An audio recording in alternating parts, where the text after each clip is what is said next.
There's just one life for each of us, our own. So what is your passion?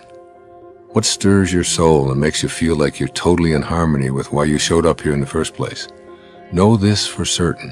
Whatever it may be, you can make a living doing it and simultaneously provide a service for others. I guarantee it. The only thing that will keep you from playing the music you hear and marching to the unique drumbeat you experience within is fear. And Abraham Maslow once said, a musician must make music, an artist must paint, a poet must write, if he be at peace with himself. What a man can be, he must be. Don't die with your music still in you. The world you live in is an intelligent system in which every moving part is coordinated by every other moving part. There's a universal life force that supports and orchestrates everything.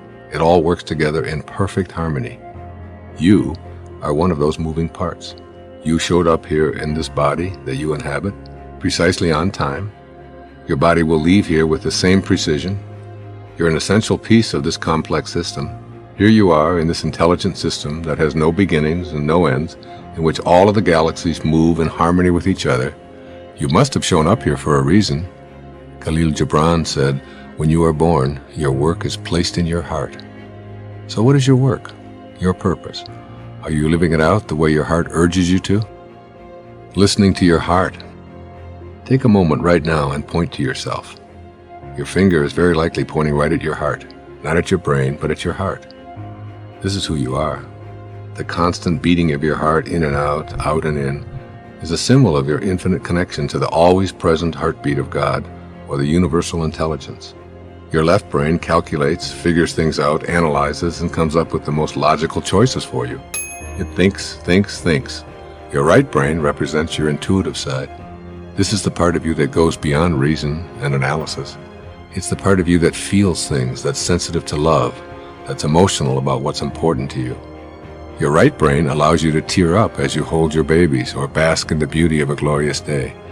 Your left brain can analyze it, while your right brain lets you feel it. Pick a situation and ask yourself if what you know or what you feel is most important to you. Generally, what you'll take care of first depends on the situation and circumstances you're in. Your intellect can be figuring out exactly how you're supposed to act in a relationship when things are collapsing or when they're rapturous.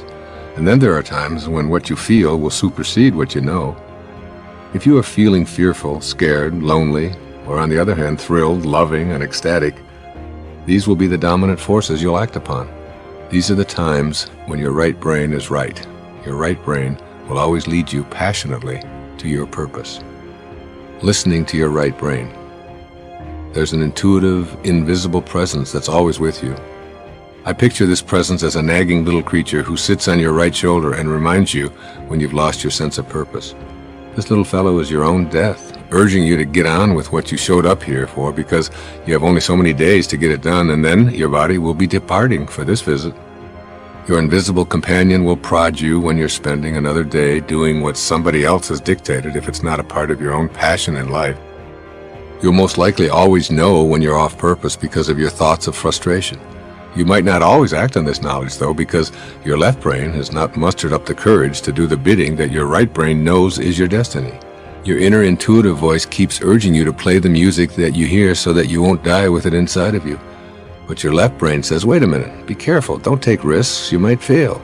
You might disappoint all of those who have a different view of what you should be doing.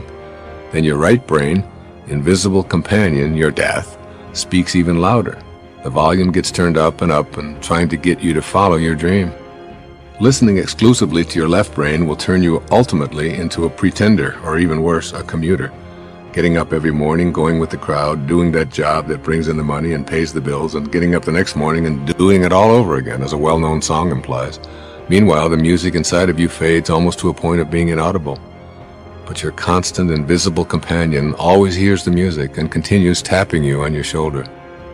The attempts to get your attention may take the form of an ulcer, or a fire to burn up your resistance, or being fired from a stifling job, or being brought into your knees with an accident.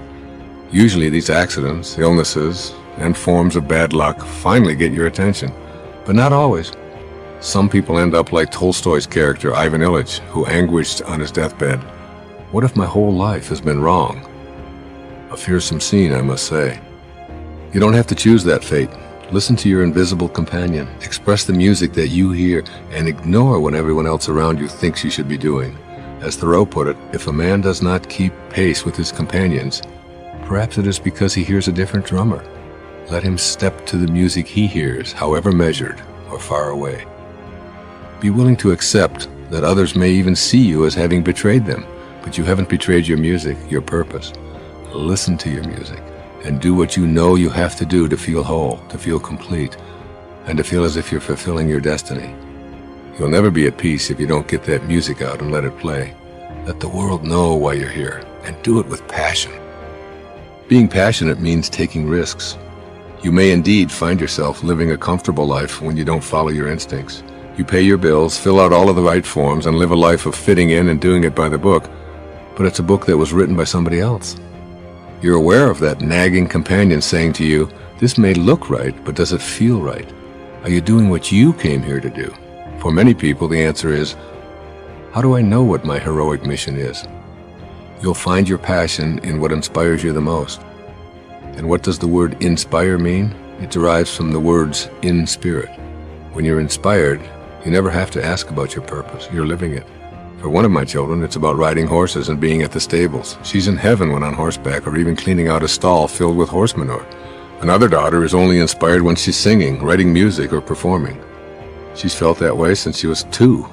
For another, it's her artwork and design that makes her feel purposeful. For yet another, it's designing websites and creating computer programs for others. For me, it's writing and speaking and creating products to help people become self-reliant. This has always been my passion, even as a young boy. So what is your passion? What stirs your soul and makes you feel like you're totally in harmony with why you showed up here in the first place? Know this for certain. Whatever it may be, you can make a living doing it and simultaneously provide a service for others. I guarantee it. The only thing that will keep you from playing the music you hear and marching to the unique drumbeat you experience within is fear.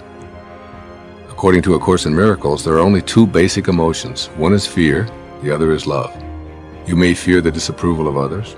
Take that risk and you'll discover that you receive more approval when you don't seek it than when you do. You may fear the unknown. Take that risk as well. Wander in there, asking yourself, what's the worst thing that can happen if this doesn't work out? The truth is that you will just move beyond it. You're not going to starve to death or to be tortured if something doesn't work out. You might fear being successful. You may have been conditioned to believe you're inadequate or limited. The only way to challenge these absurdities is to go toward what you know you're here for and let success chase after you, as it most assuredly will. Or you may fear the biggest one of all. You may fear failure. The myth of failure. This may come as a surprise to you, but failure is an illusion. No one ever fails at anything. Everything you do produces a result. If you're trying to learn how to catch a football and someone throws it to you and you drop it, you haven't failed. You simply produced a result. The real question is, what do you do with the results that you produce? Do you leave and moan about being a football failure? Or do you say, throw it again, until ultimately you're catching footballs? Failure is a judgment. It's just an opinion. It comes from your fears, which can be eliminated by love. Love for yourself, love for what you do, love for others, love for your planet. When you have love within you, fear cannot survive. Think of the message in this ancient wisdom. Fear knocked at the door, love answered, and no one was there. That music that you hear inside of you urging you to take risks and follow your dreams is your intuitive connection to that purpose in your heart since birth. Be enthusiastic about all that you do. Have that passion with the awareness that the word enthusiasm literally means the God and theos within, diasm. The God within. The passion that you feel is God inside of you, beckoning you to take the risk and be your own person. I've found that perceived risks are not risky at all once you transcend your fears and let love and self-respect in. When you produce a result that others laugh at, you're also stirred to laughter. When you respect yourself, stumbling allows you to laugh at yourself as an occasional stumbler. When you love and respect yourself, someone's disapproval is not something you fear and avoid. The poet Rudyard Kipling declared, if you can meet triumph and disaster and treat those 2 impostors just the same, yours is the earth and everything that's in it. The key word here is imposters. They're not real. They exist only in the minds of people. Follow your right brain, listening to how you feel, and play your own unique brand of music. You won't have to fear anything or anyone, and you'll never experience that terror of lying on your deathbed someday saying, "What if my whole life has been wrong?"